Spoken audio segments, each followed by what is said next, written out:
Itu hujan lopek terasa makan tepi sungai itu Jun. Olu ada bumbung backup.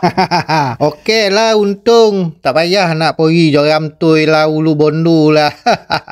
Tak adalah, terima kasih lah atas maklum balasnya nak khabar. Tahun depan ni insyaAllah lah, bermula 1 Disember ni, insyaAllah bulan 2 boleh ni, akan berlaku lah renovation. Kita sempurna tahun depan tu kan. Kita nak buat berwajah baru. InsyaAllah kalau tak ada aral kita nak buka pagi lagi ada sarapan mau, ada lunch mau, ada minum potang mau. Lepas tu sambung waktu malam kita nak buat western pula. Kita nak menaik tarafkan lah, terutama masalah hujan di hujung-hujung tahun macam ni.